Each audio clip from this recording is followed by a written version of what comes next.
Shalom, shalom.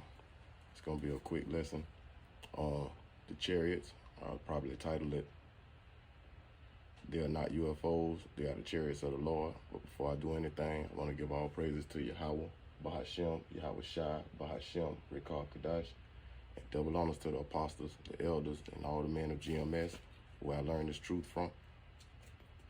So I'm going to get right on into it and start out with Isaiah chapter 66, verse 15 and 16. "For behold, the Lord will come with fire, and with his chariots like a whirlwind, to render his anger with fury, and his rebuke with flames of fire. For by fire and by his sword will the Lord plead with all flesh, and the slain of the Lord shall be many."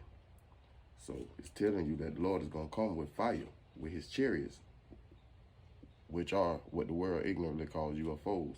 And when it says he's going to plead with all flesh, it's not talking about he's going to plead as we know in today's world, like begging. No, he's coming to put people to death. That's what's going to happen.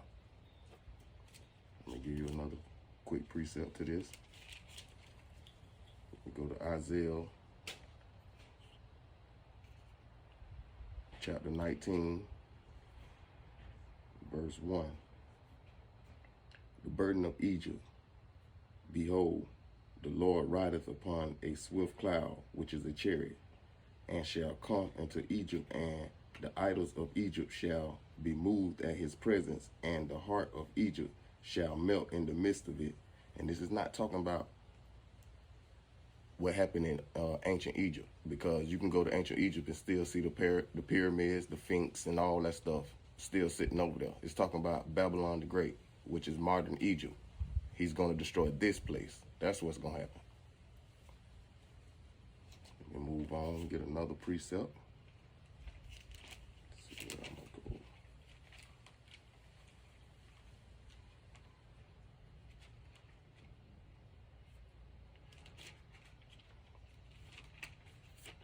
I think I'll go to Zephaniah.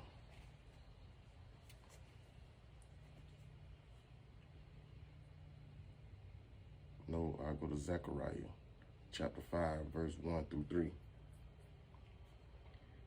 "Then I turned and lifted up mine eyes, and looked, and behold, a flying roll. And he said unto me, What seest thou?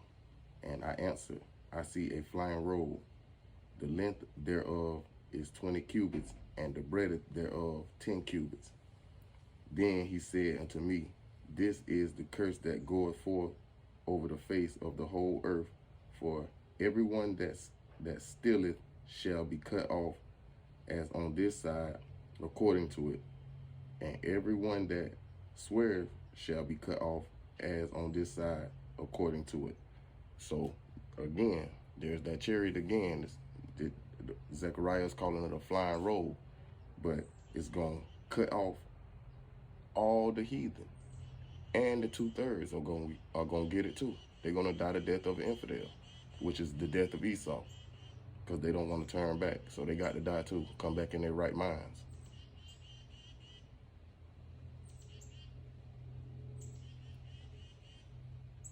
And I'll give you another precept.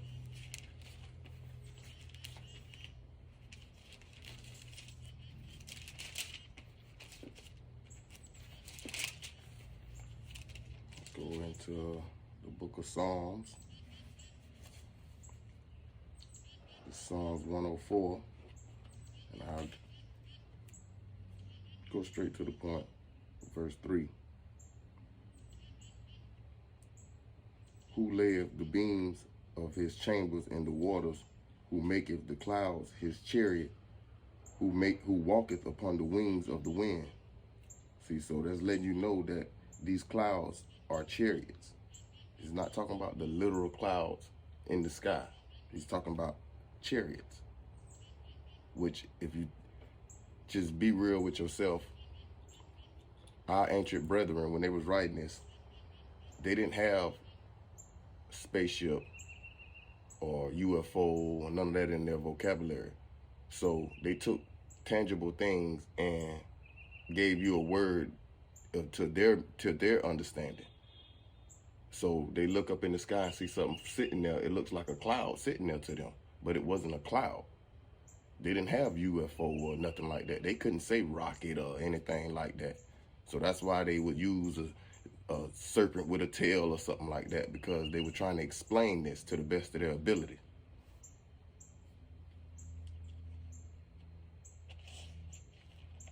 Now I'll go to, let me see, I'll just go to, in the New Testament, give you in the New Testament that is speaking upon the same things.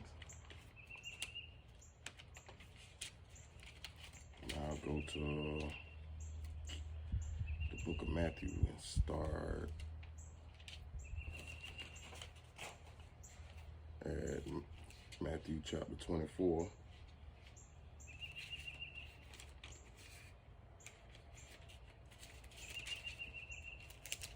And I go verses 30 and probably 31, but I know 30 is straight to the point.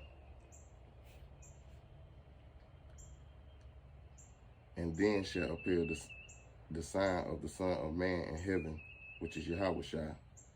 And then shall all the tribes of the earth mourn, and they shall see the Son of Man coming in the clouds of heaven with power and great glory.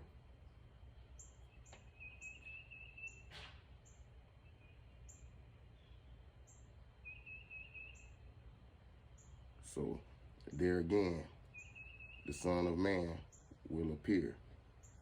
How will he appear? It says, the Son of Man coming in the clouds of heaven. So there it again. The clouds are the chariots. He's going to return on a great big chariot. And there's going to be many small chariots coming from this little chariot, which is going to be the brethren. The angels going to be flying inside of it. 31 says it.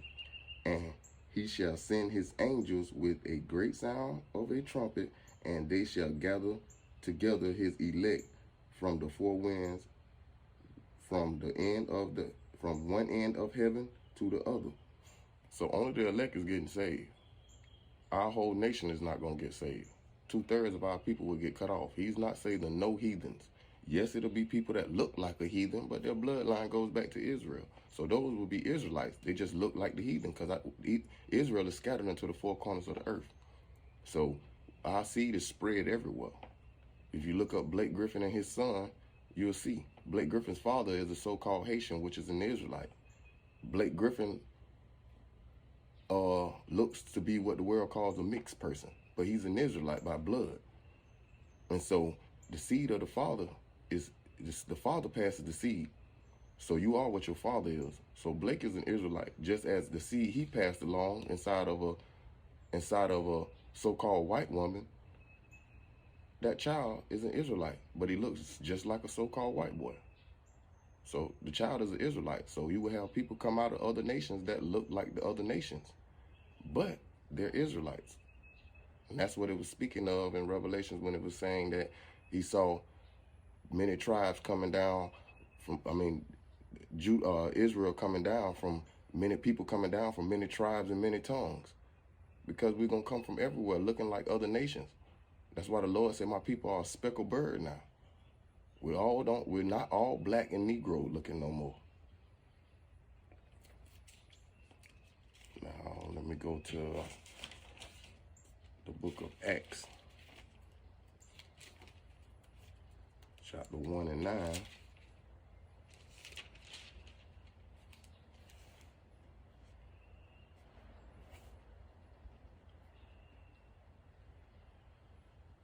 I start at 8. But ye shall receive power after that the Holy Spirit is come upon you, and ye shall be witnesses unto me both in Jerusalem and in Judea and in Samaria and unto the uttermost parts of the earth. That means you're going to be everywhere, speaking this truth. And when he had spoken these things, while they beheld, he was taken up, and a cloud received him out of their sight. So that cloud is a chariot. Again, he was taken up by a UFO. Like The movie Star Trek, Beam Me Up, Scotty. Where do you think they get that from? They understand. The devil knows the Bible. He understands what's going on. And that's what's going to happen to the elect. We're going to get beamed up in the last days. Just as the prophet was just beamed up here. And I'll get you one more. Let me go in the book of, I'll probably give you two more of them. Let me go in the book of Corinthians, 1 Corinthians. Chapter 10.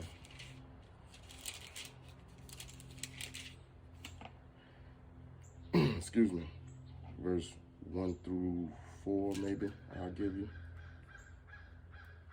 Moreover, brethren, I would not that ye should be ignorant how that all our fathers were under the clouds and all passed through the sea. That was all Israelites. We all was under the clouds, and under the cloud where Yahweh was in the cloud in Egypt, which was a chariot, a cloud by day and a pillar of fire by night. Only the Israelites was there. All of our fathers, ours a possessive pronoun. It's not speaking of everybody on the world. It's talking about the Israel. He was speaking to Israelites here. And were baptized unto Moses in the cloud and in the sea, and did all eat the same spiritual meat, and did all drink that same spiritual drink, for they drank of that spiritual rock that followed them, and that rock was Hamashiach. So it's telling you specifically that was Yahweh that was up there in that chariot. So Yahweh is way in the Old Testament. That's why he tell you he comes in the volume of the book. The whole book is about him. The book is about the Most High, Yahweh, and Yahweh and their people. That's all it's really about. Of course, the other nations and everyone else, but it's only telling their judgments and what they would be doing. That's all it is. But the book is about Yahweh the Father, and his people, which are the Israelites. And the last one I'll give you is go to Revelations.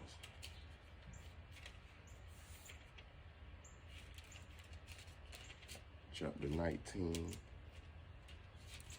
And I'm going to go straight to the point, verse 11, and I'll read verse 14.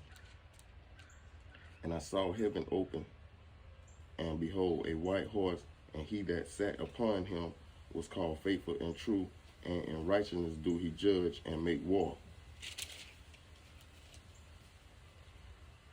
14. And the armies which were in heaven followed him upon white horses, clothed in fine linen, white and clean. So the horses that they're riding on is chariots. The horse just symbolize power. That's all horses symbolize here. So it's speaking of they were going to come in great power, and they're going to be in chariots. And it told you the angels are going to be with them. And they're going to demolish Esau and the other nations and take all of their crowns, and they're going to save the elect. The 2/3 are going to die a death of infidel. As it says, let me see. It says that there 2/3 are going to die, and 1/3 will be brought through the fire. So 2/3 will be cut off and die. Only 1/3 will be brought through the fire. And that's the 144,000 elect men. There are men that's going to be the elect judges, rulers, and governors over the whole earth. And there's going to be men, women, and children saved as the rest of the 1/3. And Israel is numbered as the sand of the sea. So if you pick up a handful of sand, you can just pick up, you could pinch with your 2 fingers, and you ain't gonna be able to count all those grains of sand.